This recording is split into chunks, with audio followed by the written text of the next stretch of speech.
오늘 우리에게 주신 하나님 말씀은 열왕기상 13장 1절로 10절까지의 말씀입니다.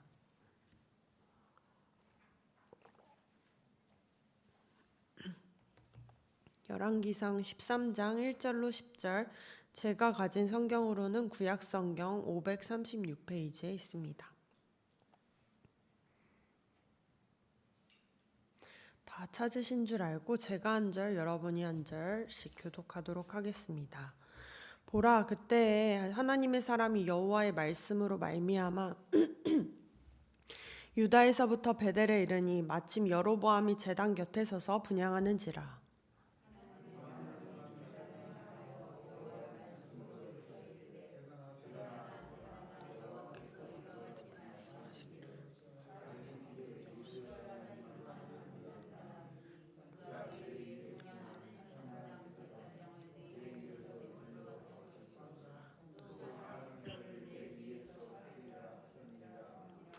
그날에 그가 징조를 들어 이르되 이는 여호와께서 말씀하신 징조라. 제단이 갈라지며 그 위에 있는 재가 쏟아지리라 하매.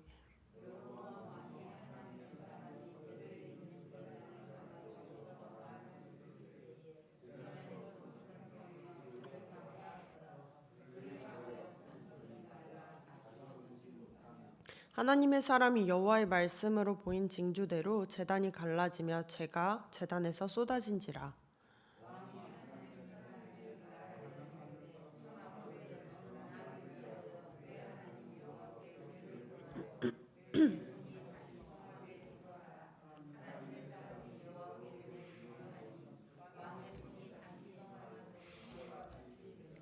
왕이 하나님의 사람에게 이르되 나와 함께 집에 가서 쉬라. 내가 내게 예물을 주리라.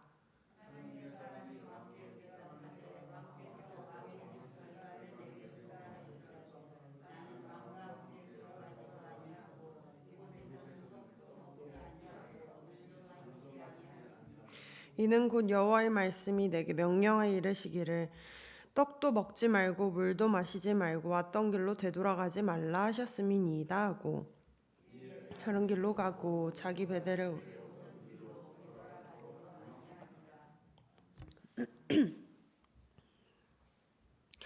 오늘 본문에는 여로보암이 하나님께 베델 산당을 봉헌하는 장면이 나옵니다. 그런데 여로보암이 베델 산당을 짓게 된 배경이 백성들을 위해서도 아니고 하나님을 위해서 지은 것도 아니었습니다. 그저 정치적인 목적으로 베델 산당을 지었던 것이죠. 예루살렘 성전이 르호보암이 다스리는 지역에 있으니 사람들이 예배를 드리러 그곳에 갈 때마다 그 지역에 대해 르호보암에 대해 자연스럽게 호감을 갖게 될까봐 여로보암은 자신이 다스리는 지역에 성전을 또한 지었던 것입니다. 그게 바로 오늘 말씀에 나오는 베델 산당입니다. 하나님께서는 그런 여로보암의 마음을 아셨고 선지자를 보내어 그래서 심판 예언을 하십니다. 그리고 그 예언은 300년 뒤 성취됩니다. 여로보암이 산당을 하나님께 기도로 드리는 행위는 겉보기에는 굉장히 거룩하고 의로운 것처럼 보였습니다. 하지만 하나님께서는 여로보암의 욕망과 그의 야심을 아셨고 여로보암이 기도를 드렸음에도 선지자를 통해서 현재 행동이 잘못된 것임을 깨우치게 하셨습니다. 오늘 말씀을 통해 우리가 믿는 하나님은 우리의 욕망과 야심에 휘둘리는 분이 아님을 깨닫는 시간이 되길 바랍니다. 여로보암은 하나님의 성전을 자신의 인기의 수단으로 사용하려 했습니다. 우리의 모습은 과연 어떻습니까? 하나님을 우리의 꿈을 이루기 위한 수단으로 여기고 있진 않습니까? 오늘 말씀을 통해 우리의 꿈을 위해 하나님을 이용하기보다 하나님의 꿈을 위해 살아가는 우리가 되길 바랍니다. 본문 1절에서 2절 말씀, 제가 한 절, 여러분이 한 절 한 번씩 다시 읽겠습니다. 보라, 그때 하나님의 사람이 여호와의 말씀으로 말미암아 유다에서부터 베델에 이르니 마침 여로보암이 제단 곁에 서서 분향하는지라.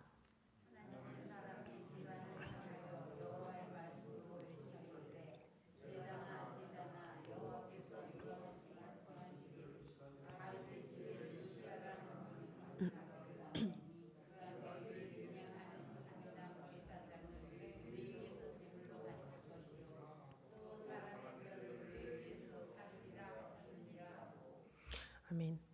이스라엘이 여로보암이 다스리는 나라 한쪽, 그리고 르호보암이 다스리는 나라 한쪽으로 그렇게 두 개로 분리되었습니다. 여로보암은 에브라임 지파 과부의 아들로 태어났고 왕이 되었습니다. 그리고 르호보암은 잘 알고 있듯이 다윗의 자손이죠. 여로보암은 북쪽에 있는 지파들을 다스리게 되었고 르호보암은 남쪽에 있는 지파들을 다스리게 되었습니다.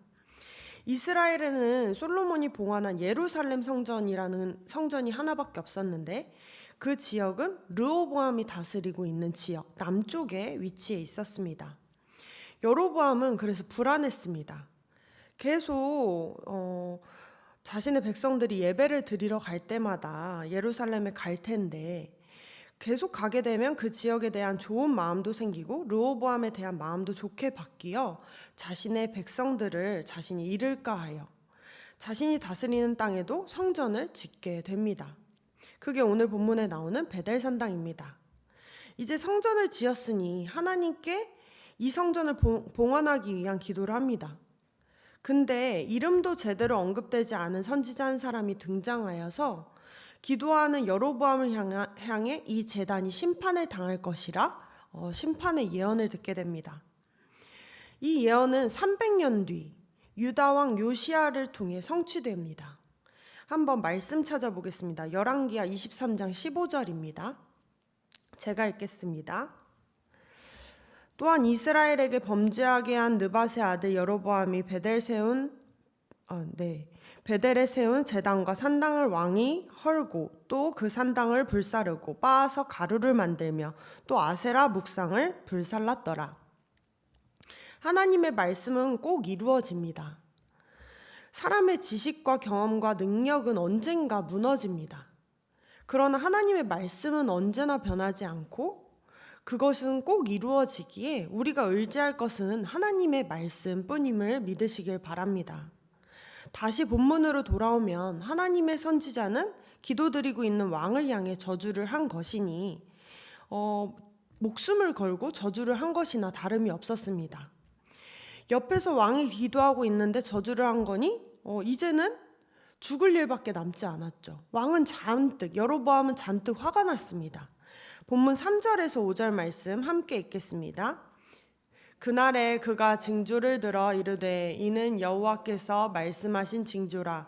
제단이 갈라지며 그 위에 있는 재가 쏟아지리라 하매 여로보암 왕이 하나님의 사람이 베델에 있는 제단을 향하여 외쳐 말함을 들을 때에 제단에서 편을 펴서 잡으라 하더라. 그를 향하여 편 손이 말라 다시 거두지 못하며 하나님의 사람이 여호와의 말씀으로 보인 징조대로 제단이 갈라지며 재가 제단에서 쏟아진지라. 제단을 향해 저주를 하는 선지자를 보고 화가 난 여로보암은 선지자를 향해 손을 펴서 병사들에게 잡으라 명령합니다. 여로보암이 명령함과 동시에 어떤 일이 일어납니까? 선지자가 예언한 대로 제단이 갈라지고 위에 있는 재가 떨어집니다.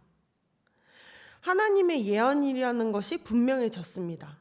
뿐만 아니라 손을 펴고 있던 여로보암의 손이 더 이상은 접지 못하게 됩니다.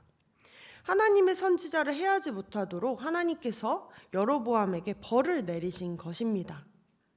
본문 6절 제가 읽겠습니다. 왕이 하나님의 사람에게 말하여 이르되 청하건대 너는 나를 위하여 내 하나님 여호와께 은혜를 구하여 내 손이 다시 성하게 기도하라. 하나님의 사람이 여호와께 은혜를 구하니 왕의 손이 다시 성하게 전과 같이 되니라. 방금 전까지 선지자를 잡아 죽이려고 했던 여로보암은 태도를 바꾸어 선지자에게 부탁을 합니다. 너는 너의 하나님께 은혜를 구하여 내 손이 다시 성하도록 기도하라. 그렇게 선지자가 기도하니 왕의 손은 금방 다시 정상적으로 돌아오게 되었습니다. 본문 7절입니다. 왕이 하나님의 사람에게 이르되 나와 함께 집에 가서 쉬라. 내가 내게 예물을 주리라. 여로보암은 자신의 손을 정상적으로 돌려준 선지자를 자신의 집으로 초대합니다. 그리고 선지자를 향해 많은 선물도 주겠다 약속합니다. 여로보암이 선지자를 왜 초대했을까요? 손을 고쳐줘서 고마워서 초대했을까요? 네, 아닙니다. 여로보암은 자신의 땅에 성전이 없어서 사람들이 르호보암이 있는 예루살렘 지역에 갈 때마다 마음이 흔들릴 것이라 예상했을 정도로 계산이 빠른 사람이었습니다. 여로보암은 단순하게 고마워서 선지자를 자신의 집으로 초대한 것이 아니었습니다. 하나님의 선지자를 자신의 사람으로 만들고자, 그래서 그를 통해 어떻게 잘해볼 수 있지 않을까 하는 마음에 그를 자신의 집으로 초대했던 것입니다. 여로보암은 선물도 주겠다 선지자에게 말했습니다. 왕이 하사하는 선물 드리기에 선지자가 그곳에 가기만 하면 누릴 수 있는 혜택은 엄청 많았을 것입니다. 아마도 선지자가 평생 놀고 먹기만 해도 충분한 양을 선물로 받을 수도 있었습니다. 목숨을 걸고 예언했던 선지자가 마치 위로를 받는 순간이라고 여겨질 수도 있었죠. 하지만 이때 선지자는 어떤 선택을 합니까? 본문 8절로 10절 말씀 함께 읽겠습니다. 하나님의 사람이 왕께 대답하되 왕께서 왕의 집 절반을 내게 준다 할지라도 나는 왕과 함께 들어가지도 아니하고 이곳에서는 떡도 먹지 아니하고 물도 마시지 아니하리니 이는 곧 여호와의 말씀이 내게 명령하여 이르시기를 떡도 먹지 말며 물도 마시지 말고 왔던 길로 되돌아가지 말라 하셨음이니이다 하고 이에 다른 길로 가고 자기가 베델에 오던 길로 되돌아가지도 아니하니라. 선지자는 왕의 초대를 거절합니다. 왜냐하면 심령을 감찰하시는 하나님께서 누구보다도 여로보암을 잘 알고 계셨기 때문입니다. 하나님은 이 모든 과정을 다 예견하고 계셨습니다. 그래서 선지자에게 미리 여로보암이 아무리 좋은 제안을 하더라도 왕의 집의 절반을 준다고 할지라도 절대 아무것도 받지 말라고 하셨고 그 땅에서는 떡도 마시지 말고 물도 마시지 말라 당부하셨습니다. 흔히 우리는 하나님의 이름으로 일을 한다고 하면 그것에 대한 보상을 우리도 모르게 바라곤 합니다. 선을 베풀거나 봉사를 하고 나면 우리 마음에 자연스럽게 보상 심리가 받기를 원합니다. 내가 너에게 이만큼 해줬으면 너도 나한테 이 정도는 해줘야 되는 거 아니야? 이런 마음이 들 때가 있습니다. 그런데 하나님의 이름으로 우리가 선을 베풀거나 일을 할 때는 무언가를 바라고 해서는 안 됩니다. 그저 아무것도 바라지 않고 하나님이 원하시는 일만 우리는 해야 합니다. 그럼 하나님께서는 하나님의 것으로 우리에게 가득 채우십니다.